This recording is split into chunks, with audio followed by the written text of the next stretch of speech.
नमस्कार साथियों, मैं विवेक आप लोगों का स्वागत करता हूं साहित्य गुरु यूट्यूब चैनल पे। जैसा कि हम री एग्ज़ाम को ध्यान में रखते हुए हर यूनिट के महत्वपूर्ण प्रश्नों को कर रहे हैं और आज जिन प्रश्नों को मैं आपके सामने लेके आया हूं वह आलोचना के यूनिट से लेके आया हूं। तो देखिए क्या है, आलोचना के जितने भी महत्वपूर्ण तथ्य हैं उनको आज हम पढ़ेंगे। कुछ प्रश्नों के माध्यम से हम ढेर सारी चीज़ों को जानने की कोशिश करेंगे, जिससे क्या है हमारा जो रिवीजन है वह भी हो सके और हम जिस चीज़ की तैयारी कर रहे हैं उसमें भी हम नई चीज़ों को जान सके। तो देखिए आज का जो यूनिट है आलोचना से संबंधित जितने भी महत्वपूर्ण तथ्य हैं उनको हम प्रश्नों के माध्यम से समझने की कोशिश करेंगे और जानेंगे कि जो आलोचना के जितने भी महत्वपूर्ण तथ्य हैं उनको भी जानने की कोशिश करेंगे। तो देखिए साहित्य गुरु चैनल से आप लोग जुड़ सकते हैं हिंदी साहित्य के लिए और हिंदी साहित्य को समझने के लिए। यूजीसी नेट या आप किसी भी हिंदी साहित्य से संबंधित एग्ज़ाम की तैयारी करते हैं तो आप मेरे चैनल के साथ जुड़ सकते हैं और आप टेलीग्राम से भी जुड़ सकते हैं, क्योंकि मैं टेलीग्राम पे free of cost content provide करता हूं। जो जितने भी लेक्चर्स मैं लेता हूं उन सब की पीडीएफ जो है टेलीग्राम पे आपको देखने को मिलती है। तो चलिए बिना देर किए अब हम शुरू करते हैं चीज़ों को देखना और उनमें जो महत्वपूर्ण तथ्य हैं उनको हम देखते हैं। तो देखिए क्या है, देखिए सवाल जो है, पहला जो क्वेश्चन है वो क्या है, निम्नांकित पुस्तकों को उनके प्रथम प्रकाशन वर्ष के अनुसार पहले से बाद के क्रम में लगाना है। तो देखिए साकेत एक अध्ययन, प्रगतिशील साहित्य के मानदंड, और देखिए काव्य यथार्थ और प्रगति, रस सिद्धांत, साहित्य का समाजशास्त्र। तो ये जितनी भी पुस्तकें हैं ना, ये जितने भी मतलब हैं ये सीक्वेंस में ही लगे हुए हैं। तो देखिए इसका जो सही उत्तर होगा वह क्या होगा, इसका जो सही उत्तर होगा दूसरा नंबर का होगा ABCDE। तो देखिए इनके हम प्रकाशन वर्ष को भी जानेंगे। तो देखिए क्या है, साकेत एक अध्ययन। तो साकेत एक अध्ययन जो रचना है इसके रचनाकार कौन है, डॉक्टर नगेंद्र हैं, 1939 ईस्वी की रचना है। वहीं देखिए जो दूसरी रचना है प्रगतिशील साहित्य के मानदंड, रांगे राघव की रचना है, 1954 ईस्वी की रचना है। काव्य यथार्थ और प्रगति, रांगे राघव 1955 ईस्वी की रचना है। रस सिद्धांत जो है डॉक्टर नगेंद्र की रचना है और 1964 ईस्वी की रचना है। और साहित्य का समाजशास्त्र जो है डॉक्टर नगेंद्र की रचना है, 1982 ईस्वी की रचना है। तो ये जितनी भी रचनाएं हैं, जितने भी ग्रंथ हैं, ये आलोचना ग्रंथ बहुत ही ज़्यादा महत्वपूर्ण है। इनसे जो है एक या दो प्रश्न बनने की संभावना रहती ही रहती है। तो आप इन सभी महत्वपूर्ण तथ्यों को याद कर लीजिए और इसकी पीडीएफ जो है मैं प्रोवाइड करूँगा, आप वहाँ पे रिवीजन भी कर सकते हैं। तो देखिए इन सभी महत्वपूर्ण तथ्यों को आप याद करने की कोशिश कीजिए।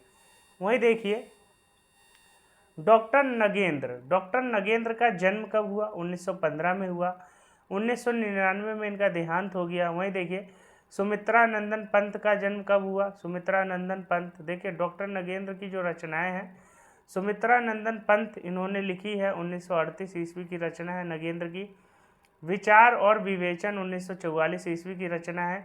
रीति काव्य की भूमिका 1949 ईस्वी की रचना है। देव और उनकी कविता 1949 ईस्वी की रचना है।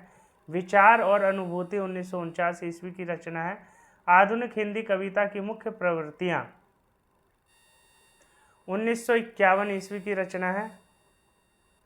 और देखिए विचार और विश्लेषण 1955 ईस्वी की रचना हमें देखने को मिलती है। तो ये सारे महत्वपूर्ण तथ्य हैं डॉक्टर नगेंद्र से संबंधित, और ये सारी जितनी भी रचनाएं हैं डॉक्टर नगेंद्र की एक तरह से हम कह सकते हैं मोस्ट इम्पॉर्टेंट रचनाएं हैं, जिनसे जो प्रश्न है सबसे ज़्यादा बनने की आशा है।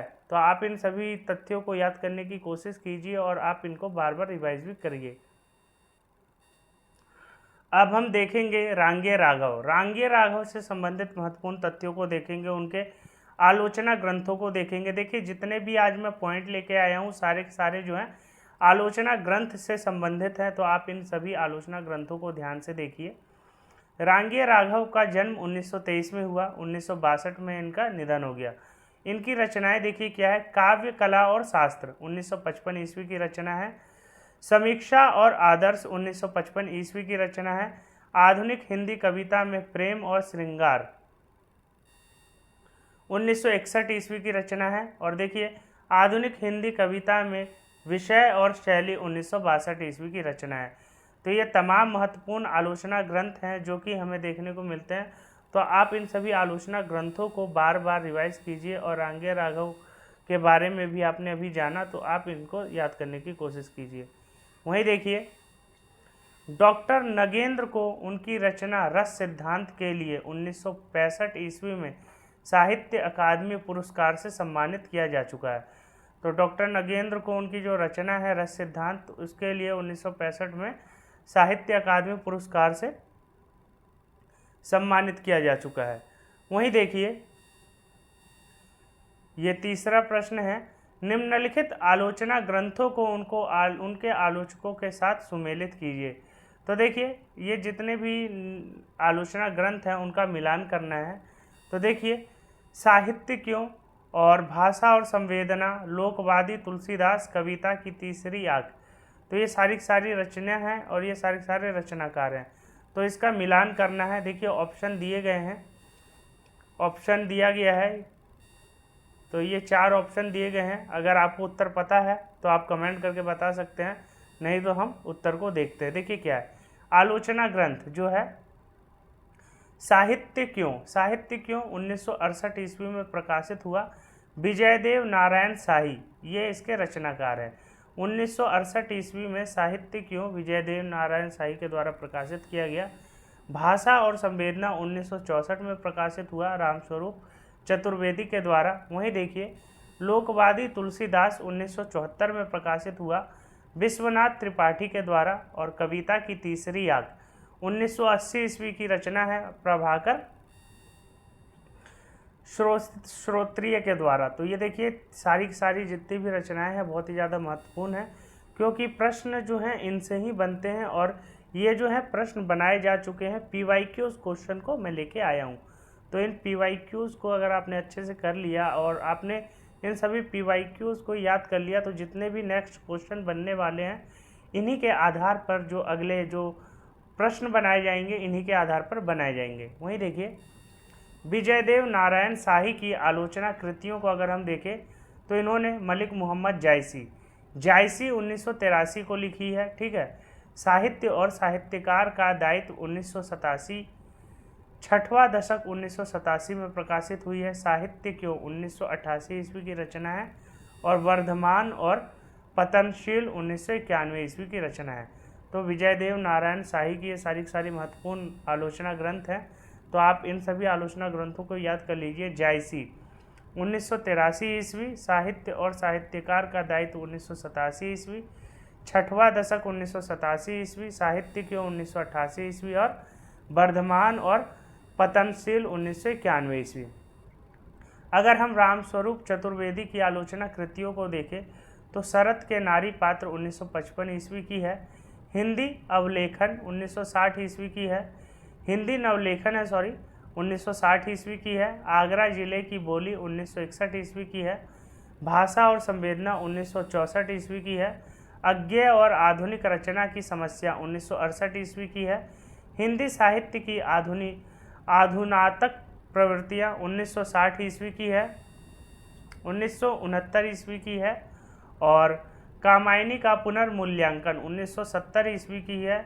मध्यकालीन हिंदी काव्य भाषा 1974 ईस्वी की है। नई कविताएं एक शख्स 1976 ईस्वी की हमें देखने को मिलती है। तो ये सारी महत्वपूर्ण तथ्य हैं, आप इनको याद करने की कोशिश कीजिए।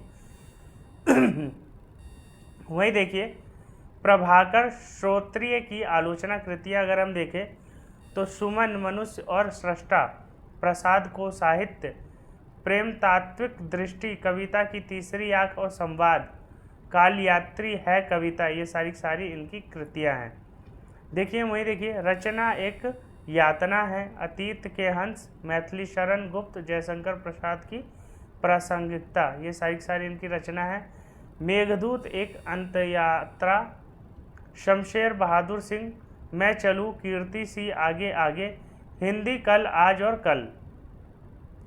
तो ये जितनी भी रचनाएं हैं आपने देखी, ये इनकी रचनाएं हैं, इनसे जो है प्रश्न थोड़े कम बनने की संभावना है, तो आप इनको छोड़ सकते हैं। वहीं देखिए डॉक्टर नगेंद्र की आलोचनात्मक रचनाएं अगर हम देखें तो आलोचक की आस्था, नगेंद्र की रचना है आलोचक की आस्था, आस्था और सौंदर्य, रीति काव्य की भूमिका, विचार और अनुभूति, छायावाद और प्रगतिवाद। और देखिए क्या है, नीचे दिए गए विकल्पों में से सही विकल्प का चयन करना है।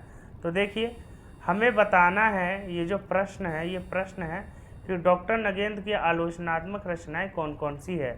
तो हमें बताना है कि कौन कौन सी नगेंद्र की रचनाएं हैं।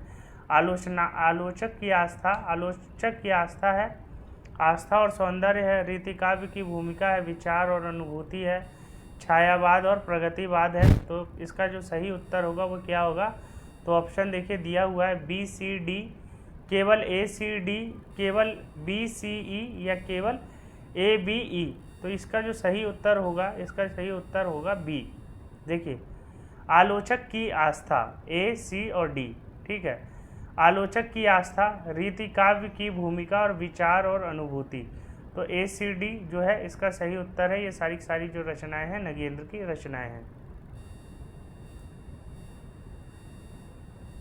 अगर हम देखें रामस्वरूप चतुर्वेदी द्वारा रचित रचनाओं को प्रकाशन वर्ष से पहले के बाद में व्यवस्थित करना है, तो हमें बताना है कि जो रामस्वरूप चतुर्वेदी हैं उन्होंने कब कौन सी रचना का प्रकाशन किया है, मतलब उन्होंने कब कौन सी रचना जो है उनकी प्रकाशित हुई है। तो अज्ञेय और आधुनिक रचना की समस्या, कविता यात्रा रत्नाकर से अज्ञेय तक, इतिहास और आलोचना दृष्टि, आधुनिक कविता यात्रा।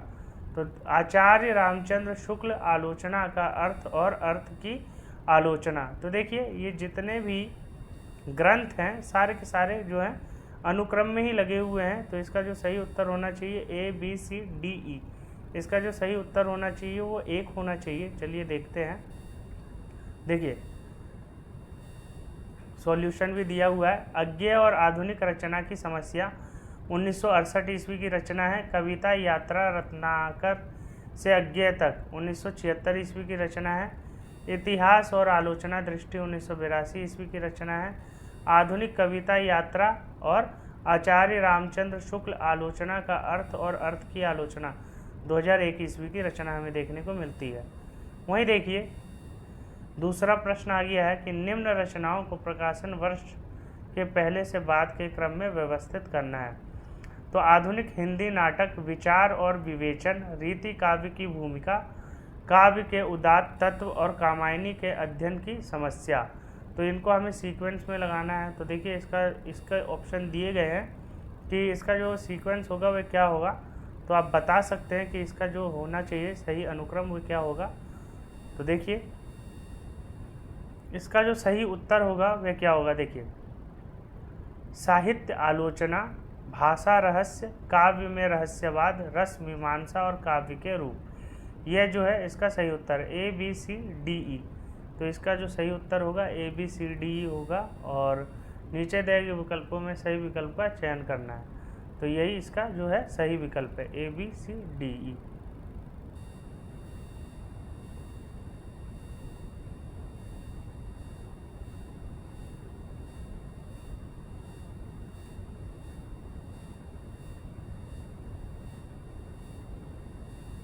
वहीं देखिए दूसरा प्रश्न, शुक्ल जी द्वारा किया गया अंग्रेजी रचनाओं का अनुवाद कौन कौन सा है। तो विश्व साहित्य है, योग प्रवाह है, यह कल्पना का आनंद है, यह साहित्य है, आदर्श जीवन है। तो हमें बताना है कि जो शुक्ल जी के द्वारा अनुवादित रचनाएं हैं, इंग्लिश से हिंदी में जो अनुवादित रचनाएं हैं वह कौन कौन सी है। तो देखिए ऑप्शन दिया हुआ है केवल ए सी डी, केवल ए सी ई, केवल बी सी डी या सी डी ई। तो देखिए इसका जो सही उत्तर होगा वह होगा कल्पना का आनंद, साहित्य और आदर्श जीवन। ये शुक्ल जी के द्वारा जो है अनुवादित रचनाएं हैं और इन्हीं को मतलब यही जो है इसका सही उत्तर है कल्पना का आनंद, साहित्य, आदर्श जीवन। तो ये जो है देखिए कौन से ऑप्शन में है। कल्पना का आनंद, साहित्य और आदर्श जीवन, CDE। CDE जो है इसका सही उत्तर होगा। और देखिए, रामस्वरूप चतुर्वेदी द्वारा रचित आलोचनात्मक रचनाएं हैं मीरा का काव्य, हिंदी नवलेखन, कामायनी का पुनर्मूल्यांकन, मध्यकालीन हिंदी काव्य भाषा, तुलसी आधुनिक वातायन से। तो हमें बताना है कि रामस्वरूप चतुर्वेदी के जो भी है आलोचनात्मक रचनाएं वो कौन कौन सी है। तो देखिए इसके ऑप्शन भी दिए गए हैं ACD, BCD या CDE या BDE। तो देखिए इसका जो सही उत्तर होगा वह ये होगा। दिए गए विकल्पों में रामस्वरूप चतुर्वेदी द्वारा रचित आलोचनात्मक ग्रंथ है हिंदी नवलेखन, कामायनी का पुनर्मूल्यांकन और मध्यकालीन हिंदी काव्य भाषा। तो ये तीनों की तीनों जो रचनाएं हैं रामस्वरूप चतुर्वेदी के द्वारा लिखी गई है और आलोचना ग्रंथ है। तो आपको इसके बारे में पता होना चाहिए जिससे आप सहजता से आलोचना वाले प्रश्न कर सके। देखिए री एग्ज़ाम होने वाला है 26 तारीख को है, तो आप तैयारी में लगे रहिए और कोई भी कमी ना हो इसके लिए पूरी की पूरी कोशिश कीजिए, क्योंकि सिलेबस वही पुराना है, अभी कुछ भी बदला नहीं है। पैटर्न भी मेरे ख्याल से वही पुराना रहे, तो आप अगर उसी पैटर्न के ऊपर तैयारी करेंगे तो आपके जो सिलेक्शन के चांसेस है वो बहुत ही ज़्यादा हो जाएंगे। तो आप उन सभी चीज़ों को ध्यान में रखते हुए जितने भी PYQs है पिछले साल के 5 या 10 साल के जितने भी आप PYQs लगा सकते हैं लगा लीजिए, क्योंकि CBT मोड में एग्ज़ाम होने वाला है, कंप्यूटर बेस्ड एग्ज़ाम होने वाला है। तो आप इसकी प्रैक्टिस जो है अभी से ही ऑनलाइन रूप में जारी कर दीजिए, क्योंकि OMR सीट पे एग्ज़ाम हुआ और वो जो एग्ज़ाम है वो फेल हो गया, तो CBT मोड में होगा, तो इसकी तैयारी अभी से ही कर लीजिए। देखिए मीरा का काव्य जो रचना है ना, विश्वनाथ त्रिपाठी के द्वारा आलोचना ग्रंथ लिखा गया है। मीरा का काव्य विश्वनाथ त्रिपाठी के द्वारा। तुलसी आधुनिक वातायन, ये किसकी रचना है? रमेश कुंतक मेघ की रचना है और ये भी आलोचना ग्रंथ है। आज मैंने जितनी भी बातें की हैं सभी की सभी आलोचना ग्रंथों पे की है। देखिए रामस्वरूप चतुर्वेदी का जन्म 1931 में हुआ, 2003 में इनका निधन हो गया। भाषा की सृजनात्मकता को केंद्र में रखकर समीक्षा कर्म में प्रवृत्त हुए थे। वहीं देखिए प्रमुख कृतियाँ अगर हम इनकी देखें तो शरद के नारी पात्र 1955 की है, हिंदी नवलेखन 1960 की है, भाषा और संवेदना 1964 की है, अज्ञेय और आधुनिक रचना की समस्या 1968 की है, हिंदी साहित्य की अधुनातन प्रवृत्तियाँ 1969 की है, कामायनी का पुनर्मूल्यांकन 1970 की है, मध्यकालीन हिंदी काव्य भाषा 1974 की है। और देखिए नई कविताएं नए साक्ष्य 1976 की है, कविता यात्रा रत्नाकर से अज्ञेय तक 1976 की है। और देखिए इतिहास और आलोचक दृष्टि 1982 की है, हिंदी साहित्य और संवेदना का विकास 1986 की है, समकालीन हिंदी साहित्य विविध 1995 की है, हिंदी गद्य विन्यास और विकास 1996 की ये रचनाएं हमें देखने को मिलती है। तो ये सारी बहुत ही ज़्यादा महत्वपूर्ण रचनाएं हैं। तार सप्तक से गद्य कविता 1997 की है, भारत और पश्चिमी संस्कृति के अस्थिर संदर्भ 1999 की है, आचार्य रामचंद्र शुक्ल आलोचना का अर्थ की आलोचना 2001 ईस्वी की है। और देखिए हिंदी काव्य का इतिहास, हिंदी काव्य संवेदना का विकास 2003 ईस्वी की है, हिंदी साहित्य और संवेदना का विकास 1966 ईस्वी का है और व्यास सम्मान से भी इनको सम्मानित किया गया है इस रचना के लिए। तो देखिए सारी महत्वपूर्ण रचनाएं हैं। देखिए शैली वैज्ञानिक आलोचना पद्धति कथ्य के बजाय किस पक्ष पर बल देती है? तो देखिए जो प्रश्न है इसके ऑप्शन दिए गए हैं कि अलंकारिकता पे बल देती है, भाव या रस पे बल देती है, छंद योजना पे बल देती है या रूप या शिल्प योजना पे। तो देखिए प्रश्न क्या है, प्रश्न को एक बार और पढ़िए। शैली विज्ञान की बात की गई है, तो शैली में क्या होता है? लिखने का तरीका जिसको हम देख सकते हैं।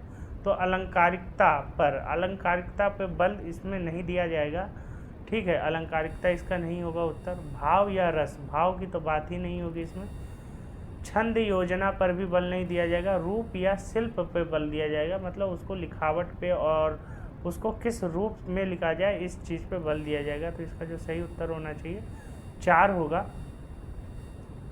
देखिए, शैली वैज्ञानिक आलोचना पद्धति कथ्य के बजाय रूप या शिल्प पर बल देते हैं।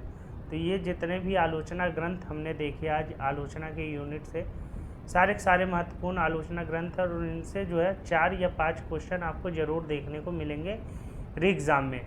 तो आप इन सभी को, अगर आप इस वीडियो को 2 से 4 बार देख लेते हैं और आप इन सभी पॉइंट्स को याद कर लेते हैं तो आपके लिए बहुत ही ज़्यादा हेल्पफुल रहने वाला है, क्योंकि आलोचना का यूनिट जो है ज़्यादा बड़ा नहीं है, छोटा है, लेकिन प्रश्न जो हैं उससे ऐसे ही बनाए जाएंगे। तो इन सभी पॉइंट्स को अगर आप ध्यान से देखें और इन सभी पॉइंट्स को अगर आप याद कर लें तो आपके लिए जो ये यूनिट है बहुत ही सिंपल और शॉर्ट लगेगा। और मैंने बहुत ही जो मोस्ट इम्पॉर्टेंट पॉइंट्स हैं उन्हीं को इस यूनिट में शामिल किया है। तो आप अपनी तैयारी को साहित्य गुरु चैनल के साथ एक नया आयाम दे सकते हैं। आप दिसंबर के लिए भी मेरे साथ जुड़ सकते हैं और आप अपनी तैयारी जो है करते रहिए, री एग्ज़ाम की प्रिपरेशन करते रहिए। 26 अगस्त को एग्ज़ाम होने वाला है, तो आप अपनी तैयारी में कोई कमी मत छोड़िए।